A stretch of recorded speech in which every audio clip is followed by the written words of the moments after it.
Happening now, the first COVID-19 vaccinations are taking place at one of the area's largest nursing home chains. Plus, we tell you about a local event trying to break a world record.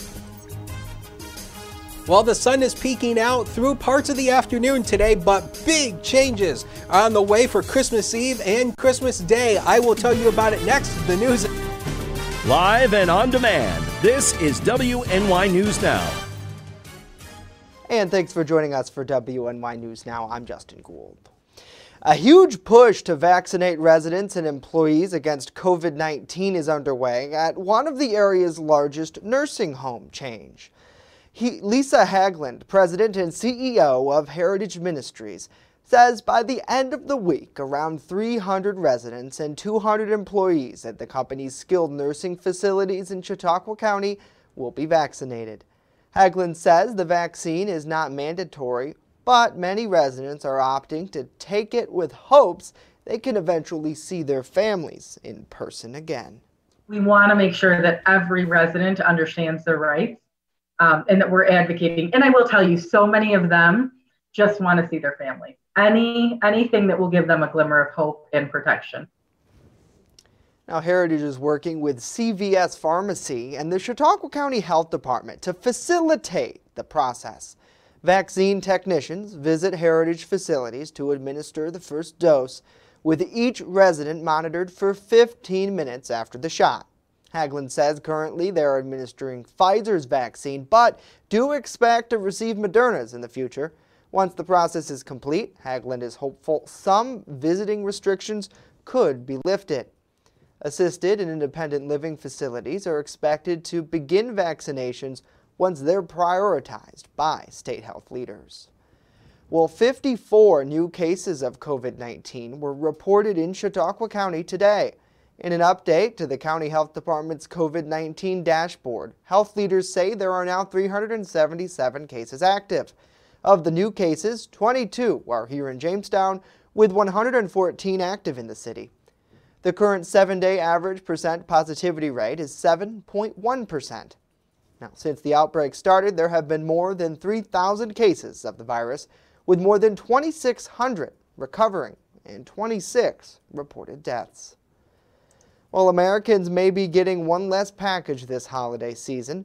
As John Lawrence reports, President Donald Trump now casting some doubt over the stimulus bill passed by Congress. Less than 24 hours after Congress passed the $900 billion COVID-19 relief package, a pothole appears at 1600 Pennsylvania Avenue. I am asking Congress to amend this bill and increase the ridiculously low $600 to $2,000 or $4,000 for a couple. President Donald Trump also says he wants Congress to rid the legislation of items he calls wasteful and unnecessary.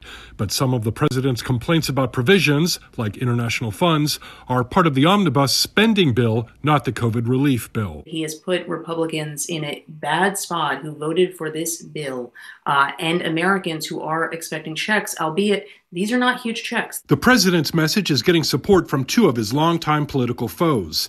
House Speaker Nancy Pelosi tweeted, "At last, the president has agreed to $2,000. Senate Minority Leader Chuck Schumer added, "We're glad to pass more aid Americans need." Sources tell CNN Trump's message is unlikely to kickstart new talks on the measure, which passed with veto-proof majorities and which Trump earlier said he would sign. When he realizes that they're going to emasculate him by overriding his veto, he's going to sign the legislation. That's my prediction. I'm John Lawrence reporting.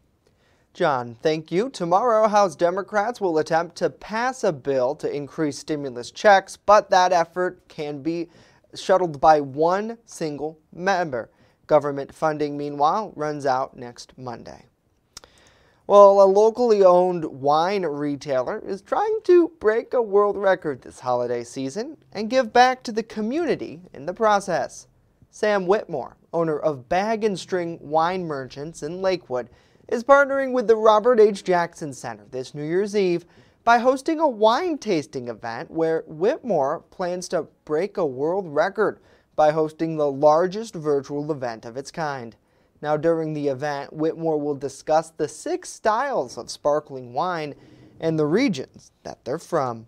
We're trying to get 5,000 links sold, which would be 2 to 4 people per link. And so if we could get to 10,000, that would be amazing. And that would definitely be a new records. Now, the tasting will take place on December 31st at 8 p.m. with attendees logging on from around the country. A digital kit costs $10 and includes a Zoom link, PDF workbook, and supply list.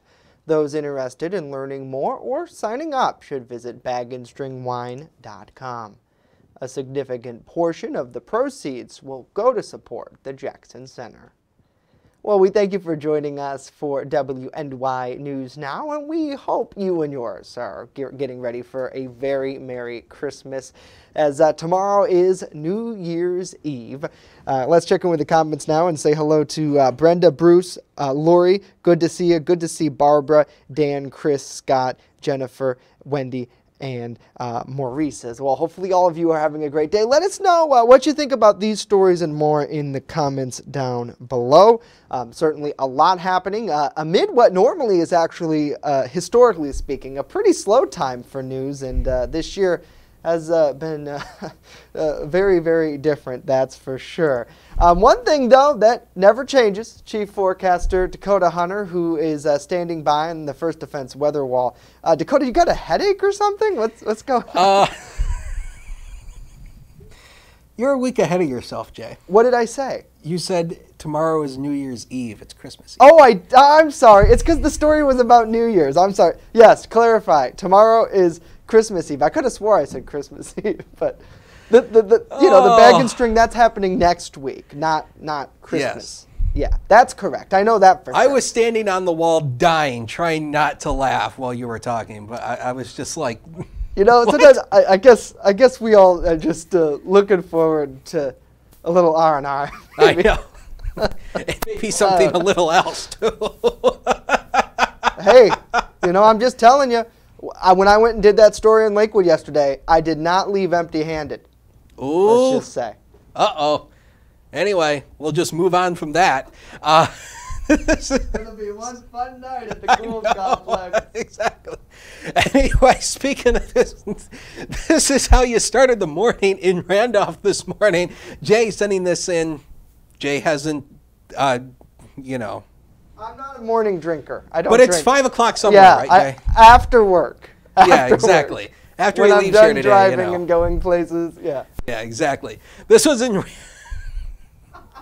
my local WX on Facebook and Twitter. I'm just going to try to move on from all of this. Salamanca showing you just, we actually have some partial sunshine out there. 38 degrees is the current temperature there. And the satellite and radar composite basically just shows you those clouds around. We've actually seen a few peaks of sunshine within those clouds. So it's not going to be a completely cloudy day. There will be some peaks of sunshine at time through the afternoon. 36 here in town, 38 in Mayville, 43 Fredonia, 39 Clymer, 41 in Harbor Creek. Already 46 in Erie, 39 in Randolph, 34 Olean. Cooler spot, as always, is going to be those valleys and hill locations through the inland southern tier. 33 was the high yesterday. 27 is where we started the day. 61 and 10 below zero are the record highs and lows for this day. So through the afternoon, sun and clouds are going to do a pre-Christmas battle, not New Year's battle, but Christmas battle. Best day of the week, windier in the afternoon, 38 to 47. Look at the wind come up to 15 to 30 miles per hour. We're still keeping our eyes on that big storm system that's going to start to impact the region tomorrow,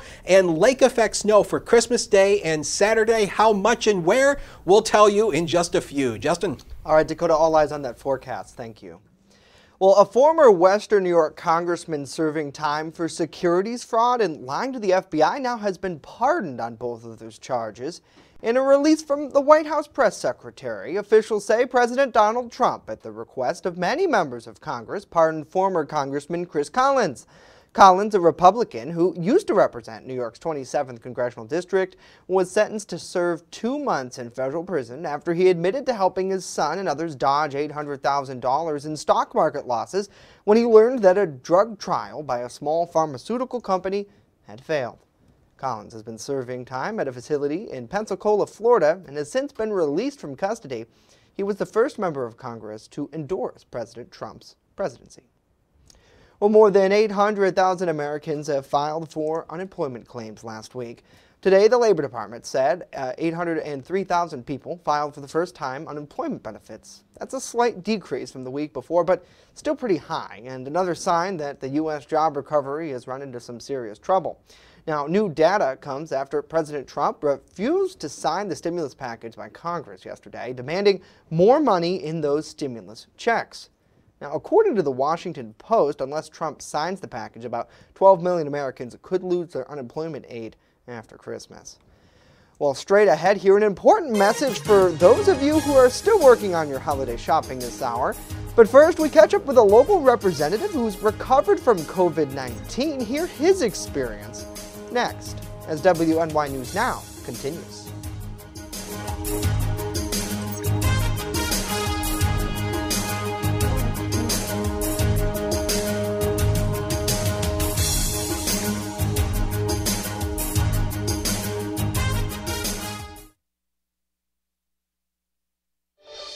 Happy holidays from WNY News Now.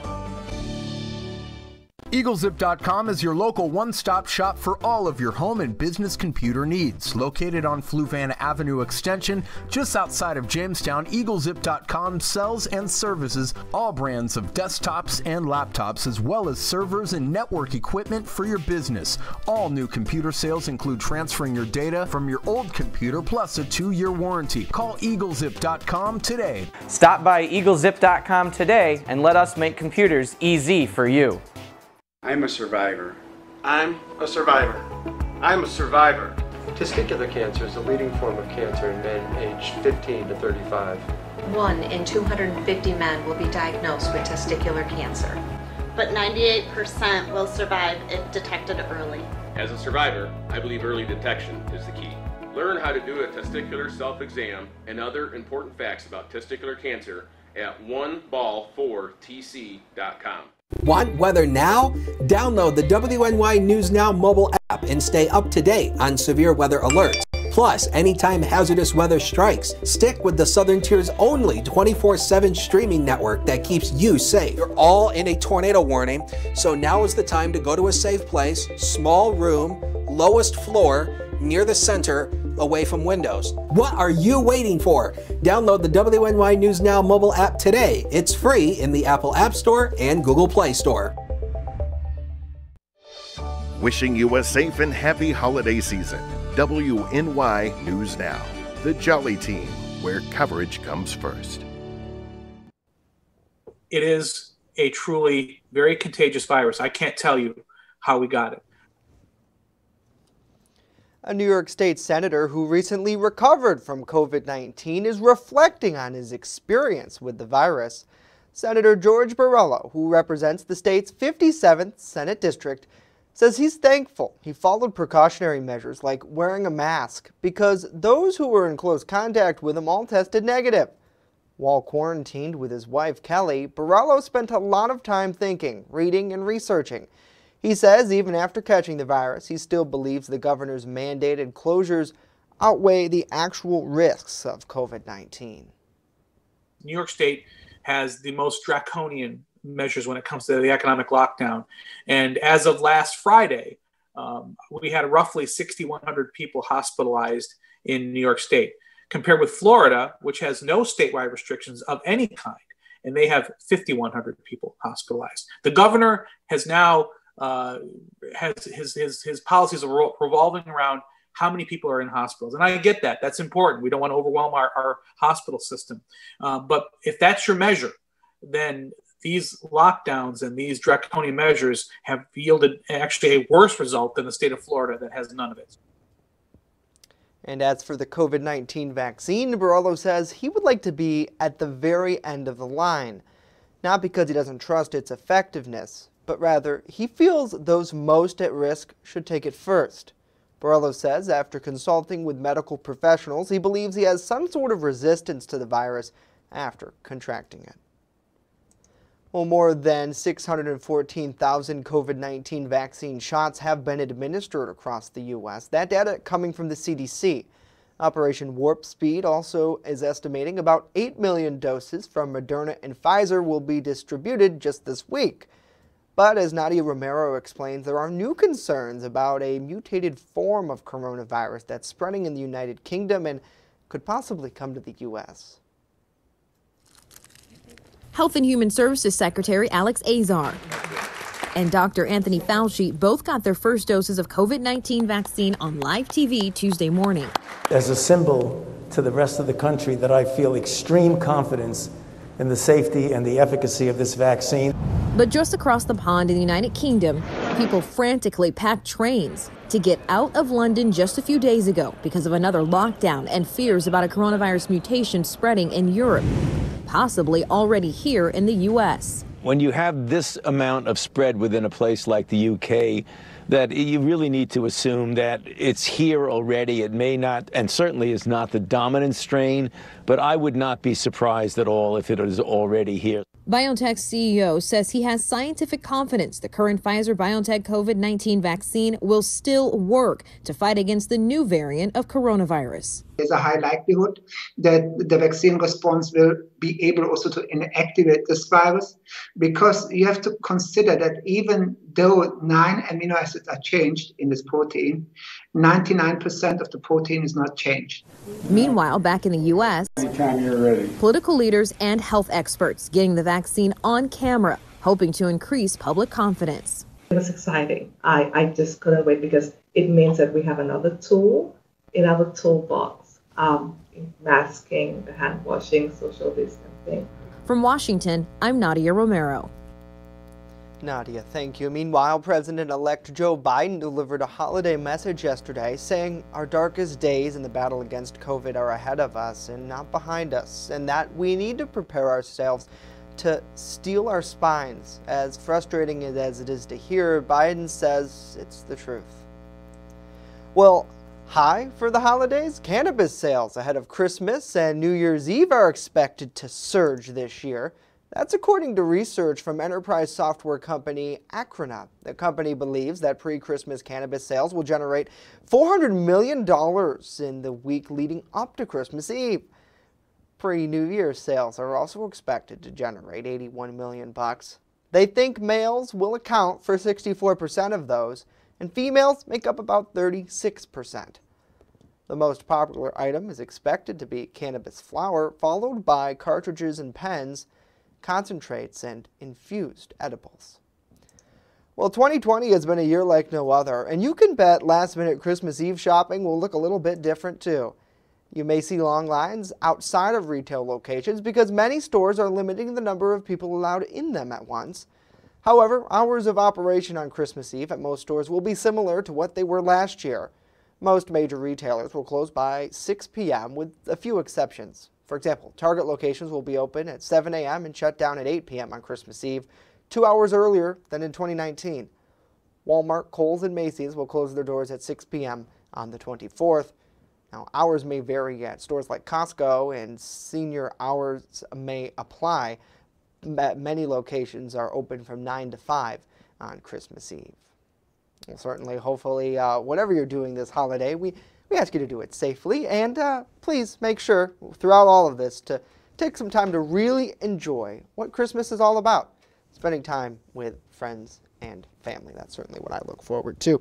Great to see, good to see Bridget, good to see Edna, Bill, Kurt, Sis, Debbie, and Kevin. Thanks so much for joining us here on the broadcast today. Great to see Ron. Merry Christmas to you, sir. Thanks so much for tuning in. Well, now let's get to Chief Forecaster Dakota Hunter, who's standing by in the First Defense Weather Center. What? And Dakota, you have... I'm sorry.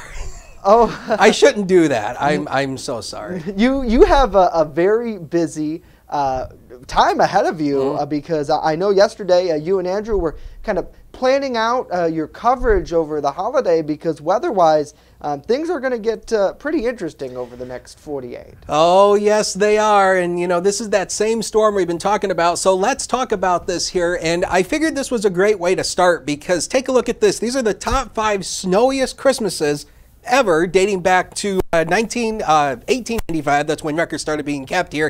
1944 had the most amount of snow on Christmas Day, where we had 5.3 inches. And then most recently, 2000, we had 3.3 inches of snow there. Now, last year we had no snow. And also when it comes to the coldest winters, or the coldest Christmases we've had, 1992 ranks as the coldest, where we had 16 degrees, and most recently 2004 was 21 degrees. Last year our high temperature on Christmas Day was 47. That ranks as the 17th warmest on record. So I wanted to show you those because that's going to be key to what's coming later in the week. 36 as a noon hour right now. Healthy south breeze of 13. We have a wind gust to 22, and the wind chill manageable today. That's the good news, with temperatures actually up in the upper 30s. The wind chill is going to be manageable. So the Christmas Day situation here, not a whole lot has changed on this since yesterday. We still believe that everybody is going to be cold Christmas Day. There is no arguing that fact. With an Arctic air mass coming in with a cold front, the main issue is the lake effect snow, and right in this white area here, that is going to be where the lake effect snow bands are going to generate, where they're going to set up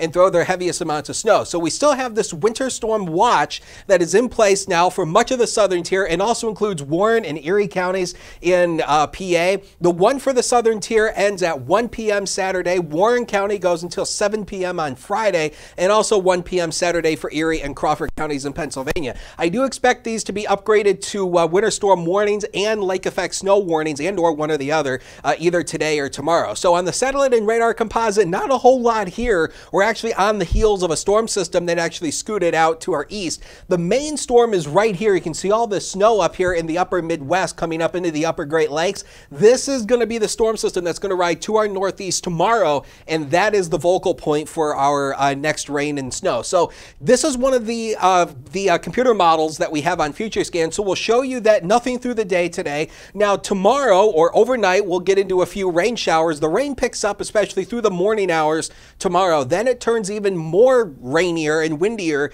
as we go through the day tomorrow. So tomorrow's temperatures are going to fall with a cold front. Early morning highs in the upper 40s. We're going to fall all the way down to likely around freezing by the end of the day. And then notice as the cold front comes through, we're going to see this change over to rain and snow. That's the pink area. Then the blue is all snow. This is an area-wide snow that's on the back edge of the storm system as the colder air filters in. So out of this, some areas could see about 2 to 3 inches of accumulation just out of that. Then as the departing low moves out, we get this band of lake effect setting up. And again, it looks like it's going to be jogging north and south. So it's going to be spreading the most amount of snow north and south. And that is going to continue through the day on Friday, Friday night, and then going through Saturday. So these are the snowfall totals. What we expect right now, preliminary totals. These could be updated tomorrow. Of course, we'll do more stuff on the web about this tomorrow. But as of right now, the heaviest snow looks like it's going to be down in Erie County, Pennsylvania, and far western Chautauqua County here. This dark pink strip, that could be a foot or even a more of a snowfall accumulation. Once you work inland, the totals drop off here. About 8.7 in Jamestown, 6 inches in Olean, the least amount of snow further out to the east. I think these numbers are a little bit more respectable compared to others we've seen, but this goes all the way out until Saturday. So that's something we're going to keep you updated on as we go throughout the week here, or the next couple of days. 36 to 43 tonight, a good deal of clouds. Rain develops overnight, and look at that wind. Now, how about the future? Next 7 days coming up right now, brought to you by 42 degrees and sunny. 46 is our early morning high tomorrow, and again, we'll be falling down to around freezing by the end of the day. 22 on Friday. Heavy lake effect snow continues on Christmas Day, also through early Saturday. Should be tapering off in the afternoon. A few leftover lake effect flakes on Sunday, 33. Monday, overall not bad, near 40, mixed precipitation, and then we're back down into the upper 20s again next Tuesday. We'll take a break and be right back.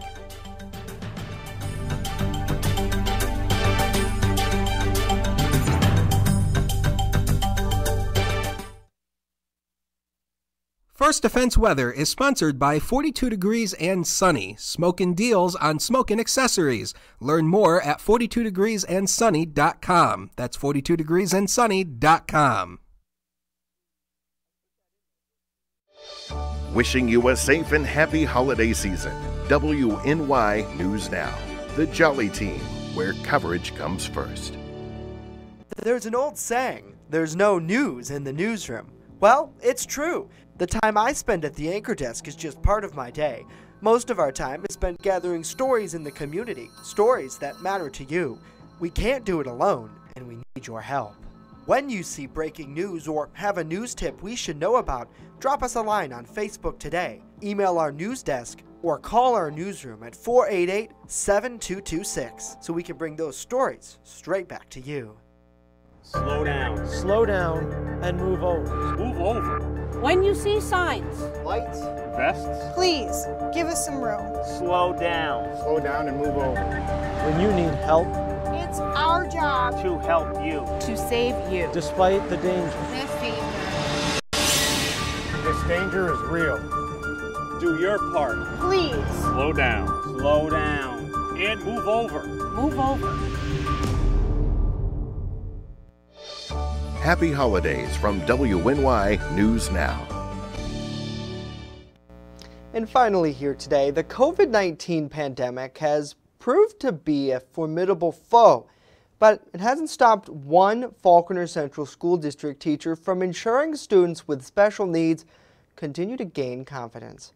Temple Elementary School kindergarten teacher Rich Bianco also helps organize events for the Exceptional Stars athletes, a group that gives the opportunity to students with special needs to participate in athletic events that they normally would not have the chance to. Bianco says that the organization has been able to safely hold 3 different events throughout the pandemic. He says that the students have fared well despite ongoing challenges. The kids have been wonderful at our events just because nothing else is really going on right now. We've been able to take some safety protocols and provide 3 different events for them in a safe way. And they're excited. They show up and they're ready to go. Whether it's baseball, putt-putt, bowling, it doesn't matter. They're just super excited to be able to get out and to participate, just because it's been a hard time for everybody with nothing really going on. Our events have been able to kind of bring light to a tough situation right now. Now, the teacher says that his group looks to expand its activities into 2021. For example, he says the ESA and Falconer Fire Department are working to host an event to show students what it takes to be a firefighter. Overall, Bianco says his group has big plans, so stay tuned. Certainly great to see the community coming together, even amid all of this, and especially now during the holidays. Thanks for joining us for WNY News Now. Let us know what you think about these stories and more in the comments down below. Dakota, we've covered a lot with Exceptional Stars, and they really are, at the end of the day, bridging the gap, I think, between those with special needs and then others in the community, and especially young people. And to look at the friendships, I think, that have been made out of that program are absolutely incredible, because a lot of these kids otherwise maybe wouldn't interact, whether it would be just a social difference, which a lot of times is what gets in the way. Right.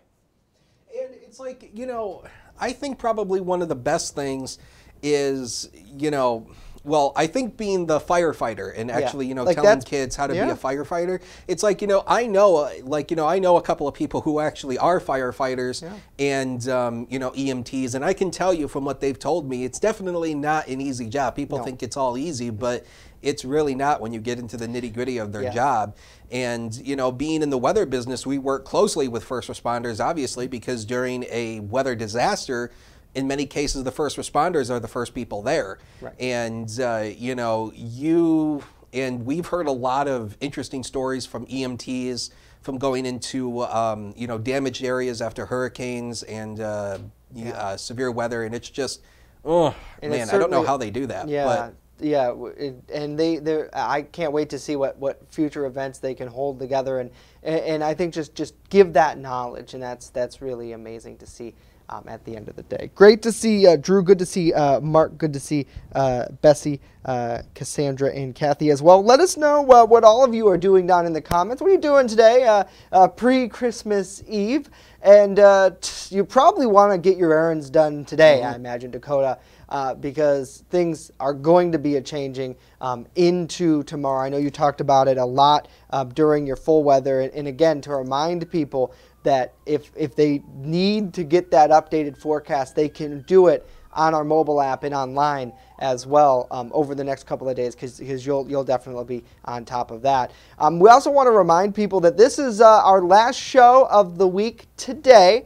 We will be back here next Monday. Dakota and I get to have the next 2 days off from doing the broadcast. But of course, news will continue 24/7 at WNYNewsNow.com and on our mobile app. And Dee, I know you'll keep people updated on there weather-wise as well. We ain't sleeping on Christmas Eve, and we ain't sleeping on Christmas either. So I don't sleep Christmas Eve anyways. I'm excited for Santa. I mean, you know, Santa's not coming to my house because I won't be sleeping. I don't get enough sleep anyway, but I won't be sleeping at all Christmas Eve. You could have milk and cookies with him in the living room. Why not? That's true. Yeah.